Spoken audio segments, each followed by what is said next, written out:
తాకట్లో ఉన్న మీ బంగారాన్ని విడిపించి ఆ రోజు ఆన్లైన్ రేటుకి కొంటాం. Sharma gold company. పహల్గాంలో జరిగిన ఘోరమైన ఉగ్రవాద దాడి తర్వాత భారత్ పాకిస్తాన్ల దేశాల మధ్య ఉద్రిక్తత పరిస్థితులు నెలకొన్నాయి. ఏ క్షణమైన యుద్ధం రావచ్చుననే నేపథ్యంలో కేంద్రం అలర్ట్ అయింది. ఇందులో భాగంగా యుద్ధం వస్తే పాక్ దాడులు చేసే సమయంలో ఏం చేయాలని అనే దానిపై ప్రజలకు అవగాహన కల్పిస్తున్నారు.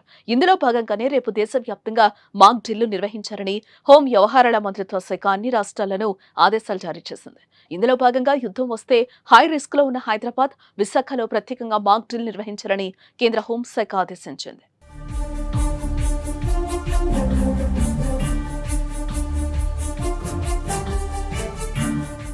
ఇక మొత్తం 3 కేటగిరీలుగా దేశంలోని మొత్తం 259 జిల్లాలో రేపు మాక్ డ్రిల్ నిర్వహించనున్నారు.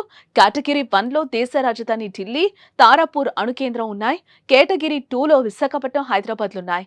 కాగా 1971లో ఇండియా పాకిస్తాన్ యుద్ధం సందర్భంగా సెక్యూరిటీ డ్రిల్ నిర్వహించారు. దాదాపు 45 ఏళ్ల తర్వాత దేశంలో సెక్యూరిటీ డ్రిల్ నిర్వహిస్తున్నారు. మరోవైపు అన్ని రాష్ట్రాల హోం సెక్రటరీలతో కేంద్ర హోం సెక్రటరీ వీడియో కాన్ఫరెన్స్ నిర్వహించారు. ఈ వీడియో కాన్ఫరెన్స్ కు హోం సెక్రటరీలు, డీజీపీ, ఫైర్ డీజీలు హాజరయ్యారు. రేపటి మాక్ డ్రిల్ పై రాష్ట్రాలకు ఆదేశాలు ఇచ్చారు. ఏ ప్రాంతంలో ఏ విధంగా మాక్ డ్రిల్ నిర్వహించాలో సూచించారు. కేంద్ర ఆదేశాలకు అనుగుణంగా రేపు మాక్ డ్రిల్ కు అధికారులు ఏర్పాట్లు చేయనున్నారు.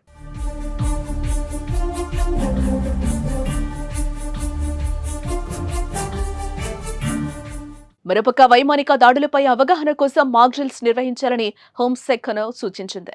అత్యవసర పరిస్థితుల్లో ఎలా స్పందించాలి, శత్రు దేశాలు దాడి చేస్తే ఎలా తప్పించుకోవాలి, ఎలా వ్యవహరించాలి, స్వీయ రక్షణపై విద్యార్థులు, పౌరులకు అవగాహన కల్పించాలి లాంటి అంశాలపై అవగాహన కల్పించాలని సూచించింది. అకస్మాత్తుగా విద్యుత్ సరఫరా నిలిపివేసే క్రాష్, బ్లాక్అవుట్ చర్యలు చేపట్టడం, కీలకమైన ప్లాంట్లు, సంస్థాపనలను శత్రువుల కంటపడకుండా మభ్యపెట్టడం వంటివి కూడా ఈ డ్రిల్స్ లో భాగంగా ఉన్నాయి.